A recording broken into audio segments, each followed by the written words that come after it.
کچھ اعمال ایسے ہیں کہ ان کا سلسلہ ختم ہی نہیں ہوتا، ان میں سے ایک صدقہ جاریہ ہے۔ اور ایک حدیث میں اس کے پاس دولت بہت ساری تھی لیکن بچے چھوٹے چھوٹے تھے۔ اس نے تھیلے کے اندر سونا ڈالا کہ یہ کسی کے سپرد کر جاؤں کہ میرے بچے بڑے ہوں تو ان کو دے دے۔ سوچا غریب کو دیا تو وہ سنبھال نہیں سکے گا، بچوں کو دیا تو وہ ضائع کر دیں گے۔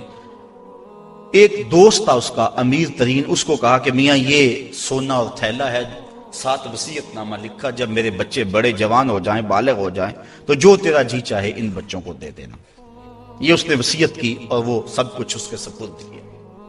بچے جوان ہوئے، اس نے لوگوں کو بلایا، بچوں کو بلایا، سونا تھیلا سب کچھ سامنے رکھا، وصیت نامہ پڑھا کہ ان کے باپ نے جب مرتے ہوئے مجھے یہ سونا تھیلے میں ڈال کر دیا تو ساتھ یہ وصیت نامہ لکھ کر دیا کہ جب میرے بچے جوان ہوں گے جو تیرا جی چاہے بچوں کو دے دے۔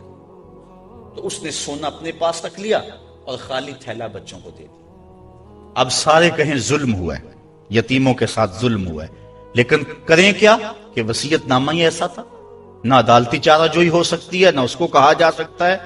سارے کہیں ظلم ہوا، علماء سے پوچھا، کہا ظلم ہوا، لیکن کیا کہا جا سکتا ہے؟ وصیت نامہ کے اندر بات ہی ایسی تھی کہ اس نے زیادتی کی ہے اور سب کچھ خود رکھ لیا۔ امام اعظم امام ابو حنیفہ سراج الامہ امام الائمہ، آپ کی خدمت میں لوگ حاضر ہوئے کہ یوں یتیموں کے ساتھ یہاں زیادتی ہوئی، لیکن وصیت نامے کی عبارت اس طرح کی تھی، اس لیے کوئی بول بھی نہیں سکتا، آپ کو ارشاد فرمائیں۔ کہا دوبارہ سب لوگوں کو جمع کر لو، اسے بھی بلا لو، بچوں کو بھی بلا لو۔ بلا لیا گیا، کہا میاں وصیت نامہ پڑھو۔ کی ہوتی رہی خراب، بچی مگر غریب کی فاقوں سے مر گئی۔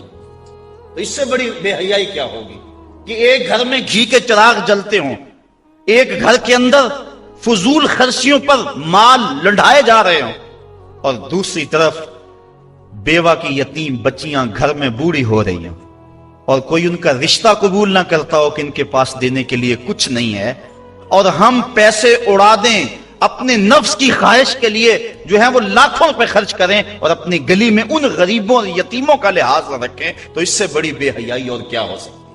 اللہ تعالیٰ نے بخل کو جو ہے وہ فحشاء کے ساتھ تعبیر کیا کہ شیطان تمہیں بے حیائی کا حکم دیتا ہے۔ واللہ یعدکم مغفرۃ منہ وفضلا، اور اللہ تمہیں مغفرت کا اور اپنی جناب سے فضل کا وعدہ دیتا ہے۔ تم اس کی راہ میں خرچ کر کے تو دیکھو، وہ تمہارے گناہوں کو معاف کر دے گا، اور جب تم اس کی راہ میں خرچ کرو گے تو اس کا فضل ہوگا، یعنی تمہارا مال کم نہیں ہوگا۔ عقل یہی کہتی ہے، شیطان بھی یہی وعدہ دیتا ہے۔ اکاؤنٹنٹ سے پوچھو تو وہ بھی کہتا ہے کہ اتنے خرچ کرو گے تو اتنے کم ہوں گے، کیلکولیٹر بھی یہی حساب دیتا ہے، لیکن اللہ کہتا ہے میں وعدہ دیتا ہوں فضل کا، تم خرچ کر کے دیکھو تمہارے مال بڑھا دوں۔ اور میں ایک مثال دیا کرتا ہوں، پرانے دور میں یہ ہم نے بھی دیکھا ہوا دور کہ کنووں سے پانی نکال کر کھیتوں کو ہم سیراب کیا کرتے تھے، پھر دیکھتے دیکھتے ٹیوب ویل آ گئے تو ان سے پانی ہم اپنے کھیتوں کو دینے لگے۔ وہ جو کنویں تھے ان کو باقاعدہ بند نہیں کیا، لیکن اب کہیں کوئی پرانا کنواں ہو تو وہاں جا کر دیکھو، ایک تو پانی بہت نیچے جا چکا ہے، دوسرا ڈول ڈال کر نکالو گے تو گندا ہو چکا ہے، سونگو گے تو بدبودار ہو چکا ہے۔ پانی وافر تھا، شفاف تھا، کثیر تھا، پاکیزہ تھا، لیکن اب وہی پانی نیچے بھی چلا گیا، نہ اس کی فراوانی رہی، نہ اس کی تازگی رہی، نہ اس کا وہ شفاف پن رہا۔ کیوں؟ اس لیے کہ جب وہ کنواں اپنا باہر دیتا تھا نیچے سے سوتے پھوٹتے تھے، جتنا لٹاتا تھا اللہ اور دے دیتا تھا، جب اس نے باہر دینا چھوڑ دیا اللہ نے اس کو عطا کرنا چھوڑ دیا۔ اس لیے اس کی راہ میں دیتے جاؤ گے، اللہ خزانوں کے منہ تمہارے لیے کھول دے گا، تمہارے مال میں خدا کی راہ میں دینے سے کبھی کمی نہیں آئے گی۔ اگر کسی کا مال کم ہوا ہے، کاروبار لوگوں کے دیکھیں ہم نے، بڑے بڑے کاروبار اس میں ختم ہو جاتے ہیں، تلک الایام نداولھا بین الناس، دن پلٹتے رہتے ہیں، آج اور کل کیفیت اور۔ اس کی وجہ یہ نہیں ہے کہ اس نے راہ خدا میں لٹایا تو اس لیے ایسا ہوا، اس کی وجہ اور ہے۔ اس لیے راہ خدا میں جتنا مرضی مال دو گے کم نہیں ہوگا، بلکہ اللہ تعالیٰ وعدہ دیتا ہے کہ تم اس کے راہ میں دو گے تمہارا مال بھی بڑھا دوں گا اور تمہاری بخشش بھی فرما دوں گا۔ اللہ اکبر۔ یؤتی الحکمۃ من یشاء، یہ ساتھ ہی ذکر تھا مال کے خرچ کرنے کا، یہاں ذکر حکمت کا کر دیا، وہ جسے چاہے حکمت دے دیتا ہے۔ مطلب کیا؟ راہ خدا میں خرچ کرنے کا جذبہ یہ بڑی دانائی کی بات ہے۔ وَمَن يُؤْتَ الْحِكْمَةَ فَقَدْ أُوتِیَ خَیْرًا کَثِیرًا، اور جس کو حکمت دی گئی اس کو بہت ساری بھلائی دی گئی. وَمَا يَذَّكَّرُ إِلَّا أُولُو الْأَلْبَابِ، اور نہیں نصیحت پکڑتے مگر عقل والے. بے وقوف نصیحتیں نہیں پکڑتے، عقل والے نصیحتیں پکڑتے ہیں. وَمَا أَنفَقْتُم مِّن نَفَقَةٍ أَوْ نَذَرْتُم مِّن نَذْرٍ، اور جو تم خرچ کرو یا کوئی نظر مانو، بے شک اللہ فَإِنَّ اللَّهَ يَعْلَمُهُ، بے شک اللہ اسے جانتا ہے.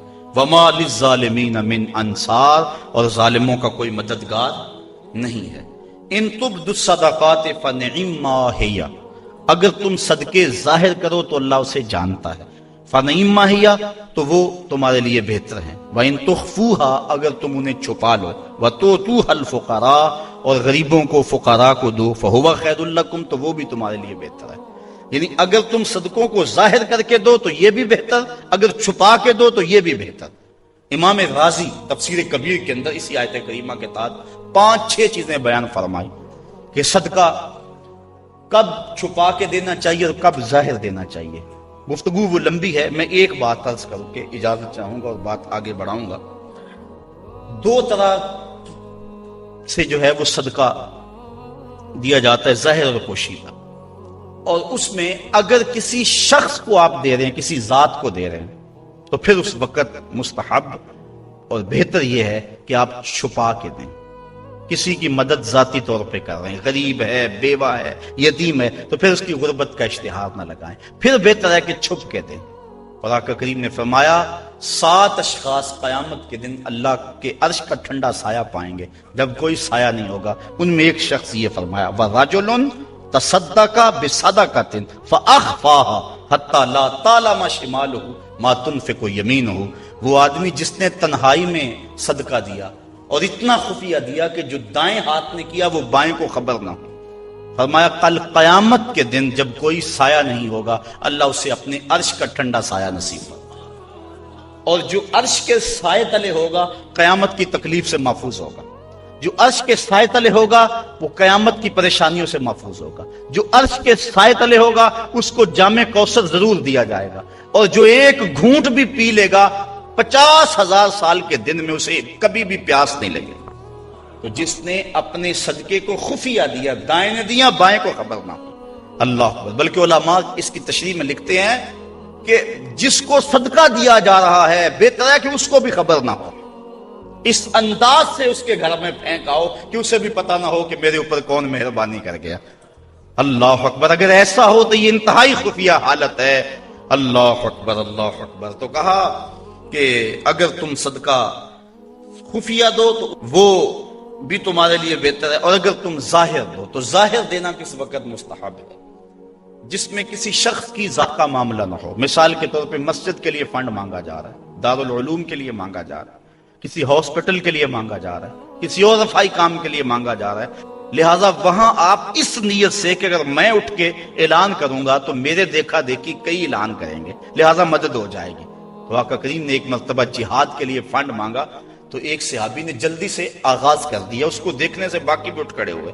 تو آقا کریم نے اس وقت فرمایا تھا من سنّا فی الاسلام میں سنتن حسنتن فلہ اجرہا، جس نے اسلام میں ایسے اچھے طریقے کو رائج کیا اللہ تعالیٰ اس کو اس کا اجر عطا فرمائے گا، اور اس کے دیکھا دیکھی جس نے اس کام کو کیا اللہ اس کا اجر بھی سے عطا فرمائے گا. تو اس نیت سے اگر ظاہر کر لیا جائے تو وہ زیادہ فضیلت والا ہے. دوسرا، اگر آپ خفیہ کی بجائے اعلانیہ کرتے ہیں تو اس سے آپ کے نفس پر ریاکاری کا امکان پیدا ہو جاتا ہے. تو پھر بہتر یہ ہے کہ ریاکاری سے بچنے کے لیے خفیہ صدقہ کیا جائے تاکہ اللہ تعالیٰ آپ کے اس عمل کی برکت آپ کو نصیب فرمائے، ورنہ ایسا ہوگا کہ ریاکاری سے سب کچھ برباد ہو جائے گا. آگے ارشاد فرمائے وَيُكَفِّرُ عَنْكُم مِّن سَيِّئَاتِكُم، اگر تم اللہ کی راہ میں چھپ کے یا ظاہر صدقہ کرو گے تو اللہ کے نزدیک وہ بہتر ہے، اور وہ اس سے تمہارے گناہوں کو اتار دے گا. یعنی صدقہ دینے سے جو ہے وہ گناہ مٹتے ہیں. واللہ بما تعملون خبیر، اور جو تم کر رہے ہو اللہ اس کو دیکھ رہا ہے. نہیں کسی نے دیکھا، جس کو تم نے دیا اس نے بھی نہیں دیکھا، کسی کو نہیں کانوں کان خبر ہوئی، لیکن جس کے لیے دے رہے وہ تو دیکھ رہا ہے. اللہ اکبر. یہ اپنی اپنی نیت پر منحصر ہے کہ کس کی نیت کیا ہے. لیسا علیک ہداہم ولکن اللہ یہدی من یشاء، اے حبیب آپ کے اوپر لازم نہیں ہے کہ ان کافروں کو جو ہے وہ آپ ہدایت دیں، بلکہ اللہ جس کو چاہتا ہے ہدایت دے دے۔ یہ کفار کو صدقہ دینے کے جواز پر آیت نازل ہوئی۔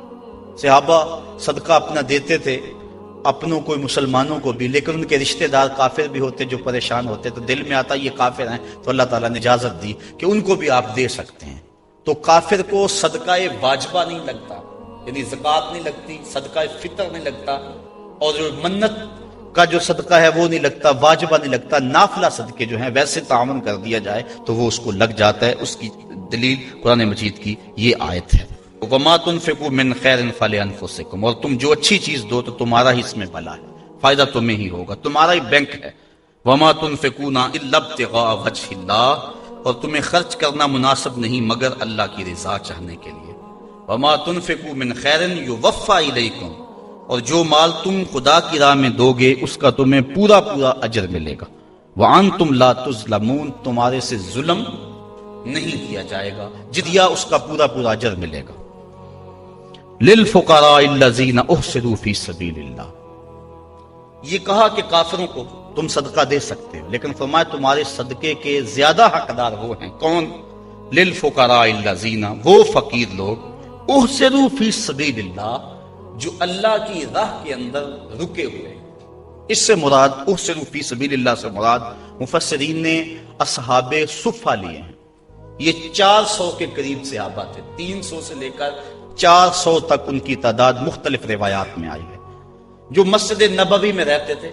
ان کا نام کوئی گھر تھا نہ ان کے اہل تھے، بس سارا دن مسجد نبوی میں رہتے۔ حضور نے ان کے لیے ایک چبوترا بنوا دیا جس کو صفہ کا چبوترا کہا جاتا ہے، تو وہ اس پہ بیٹھے رہتے، حضور کے انتظار میں رہتے۔ آقا کریم آتے تو وہ حضور سے دین سیکھتے، بلا تعین اوقات حضور سے دین سیکھتے۔ کسی غزوے پر حضور ان کو چاہتے تو ساتھ لے جاتے، کسی سرایہ پہ بھیجتے تو وہ حضور کے حکم کی جو ہے وہ تعمیل کرتے۔ زیادہ کوشش کرتے کہ وہ لکڑیاں اکٹھی کر کے ان کو بیچ کر اپنے پیٹ کا گزارا کرتے، لیکن مصروفیت چونکہ تعلیم دین میں تھی تو وہ کمائی نہیں کر سکتے تھے۔ اللہ تعالیٰ جل شانہ نے یہاں باقاعدہ یہ بات ارشاد فرما دی، لا یستطیعون ضربا فی الارض، وہ زمین پر چل نہیں سکتے، یعنی باقاعدہ وہ کاروبار نہیں کر سکتے کیونکہ وہ دین کے علم کے لیے رکے ہوئے ہیں۔ کہا تمہارے صدقے کے زیادہ حقدار یہ طلباء ہیں، دین والے لوگ جو سب کچھ چھوڑ کے دین سیکھ رہے ہیں۔ یحسبهم الجاہل اغنیاء من التعفف، سوال نہ کرنے کی وجہ سے اس کو ناواقف آدمی سمجھتے ہیں یہ تو بڑے ٹھیک ٹھاک ہیں، یہ تو غنی ہیں، کیونکہ ہر بندہ اندر نہیں جھانک سکتا۔ وہ کیا کسی نے کہا تھا نا، ہستی پلکوں کے نیچے غم بھی پلتے ہیں، ہستی پلکوں کے نیچے غم بھی پلتے ہیں، مگر کون دیکھتا ہے اتنی گہرائی میں۔ تو وہ بظاہر ان کے چہرے مورے ایسے ہیں کہ لگتا یہ ہے کہ یہ بڑے ٹھیک ٹھاک، ضرورت ہی نہیں ہے، لیکن مالداروں کے اوپر لازم ہے کہ ان کو بھی تلاش کریں جو مانگتے نہیں ہیں، ان کے گھر جا کے ان کی اعانت کر کے آئیں۔ اللہ نے اپنے محبوب سے مخاطب کر کے کہا، تعرفہم بسیماہم، محبوب تو ان کی پیشانیوں سے پہچان لیتا، لوگ نہ جانے تجھے تو پتا ہے نا۔